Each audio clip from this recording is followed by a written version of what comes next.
solo hay intelectuales de izquierda. Decir intelectual de derecha es una imposibilidad, es un conundrum en sí mismo. Porque es que pasa que el sudage siempre se consideró muy inteligente por un lado Claro. y por otro lado muy popular. Totalmente. Y se les pasó por delante.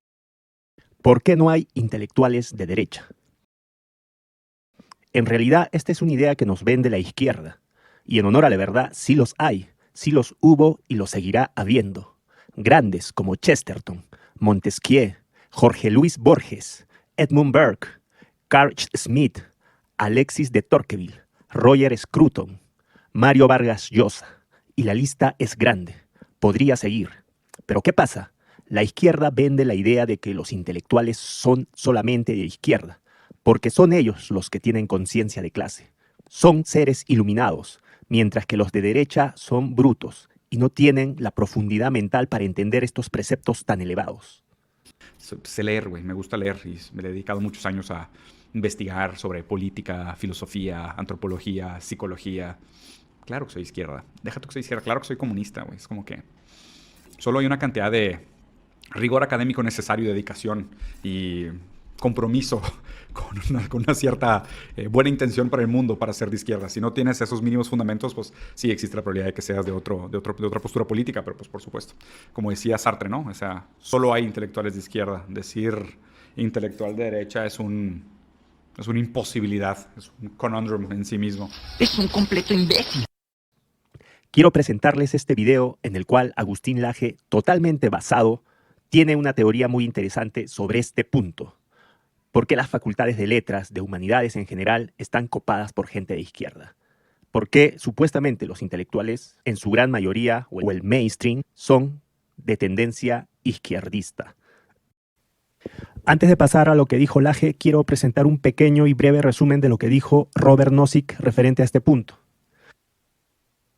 En un artículo, Nozick esboza la tesis sociológica acerca de la razón por la cual los intelectuales tienden hacia la izquierda política y cuestionan el capitalismo. El filósofo de Harvard propone que el sistema los acostumbra a recibir las mayores recompensas y les enseña que son los individuos más valiosos. Cuando salen al mundo real, ello los lleva a desarrollar un resentimiento hacia la sociedad, que distribuye las recompensas y valora a los sujetos de acuerdo con las preferencias del mercado.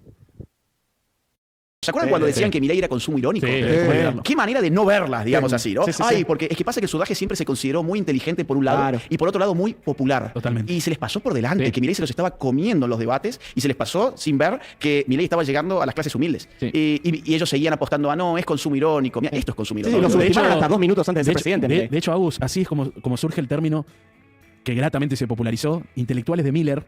sí. Literalmente surgió así.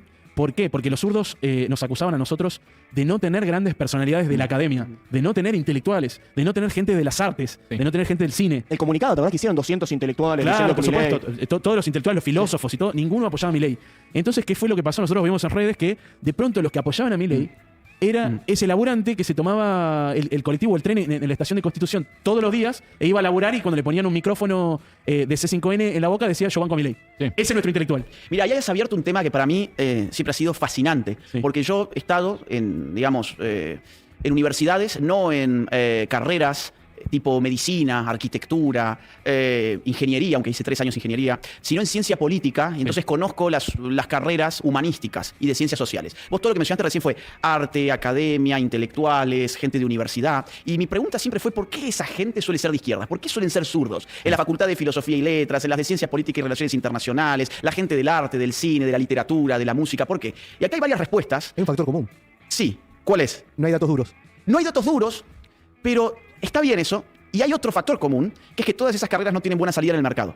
Entonces, cuando vos te crees tan inteligente, pero después ves que el carnicero que vende carne, el verdulero que te vende naranjas, gana más que vos, que sos el filósofo de la uva, y decís el mercado es una porquería. Claro. Decís, yo que soy tan genio, necesito que la sociedad me reconozca y que me reconozca a través de la organización política que monopoliza el uso de la fuerza física, o sea, el Estado. Sí. Entonces voy a hacer que el Estado le saque el verdulero, al carnicero, que son pobres tipos que solamente venden verduras y frutas, Unos y brutos. carnes, unos brutos que No pueden tener una Hilux. que nunca han leído Marx y ellos están oprimidos y no se dan cuenta, pero yo que sí me doy cuenta que ellos están oprimidos, le voy a pedir al Estado que les saque el fruto de su trabajo para pagarme a mí, para decir que ellos están siendo oprimidos y explotados. Entonces, estos tipos, por una cuestión totalmente objetiva, material, que es el modo de vida, es de dónde voy a sacar recursos para vivir, pues no me puedo pelear con el principal empleador que voy a tener en mi vida, que es el Estado. Prácticamente todas estas personas, en algún momento, por no decir en la mayor parte de su vida, terminan recibiendo recursos públicos. Entonces es muy difícil tener libertarios anti-Estado en esos ámbitos. Y te sumo una teoría más, una más. Estos tipos, en general, no es gente bruta, y ellos además se echan más flores de las que merecen, y en el colegio y en la universidad han estado sujetos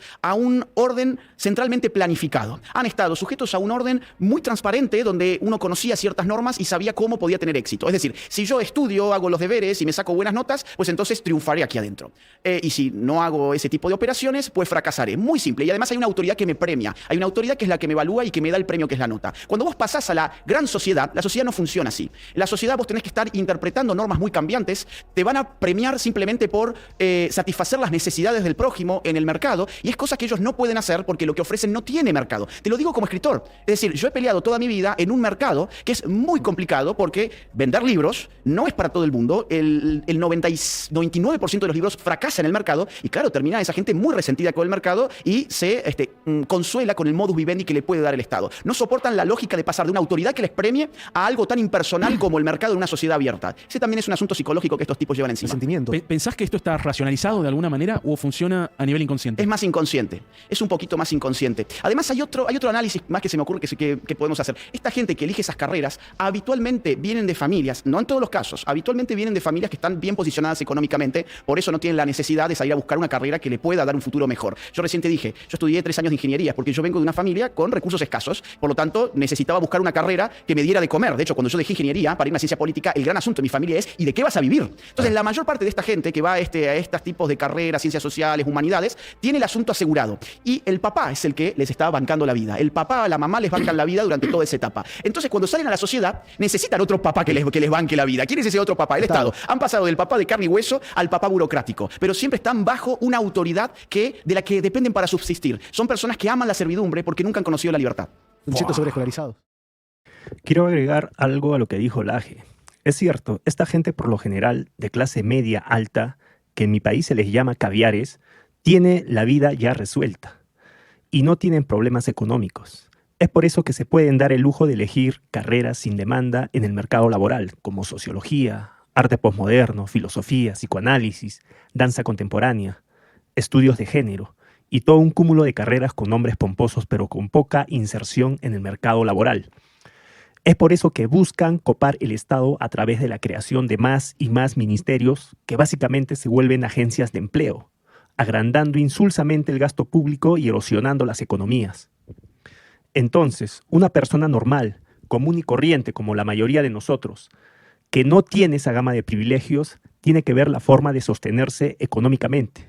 Y es obvio que no va a elegir este tipo de carreras. Entonces, por lo general, se eligen carreras que tengan mayor inserción en el mercado laboral, como negocios, ingenierías. Y si vemos las estadísticas, son estas las personas que hacen que los países crezcan y que se desarrollen, porque lejos de agrietar las economías, le están aportando dinamismo que se traduce en crecimiento.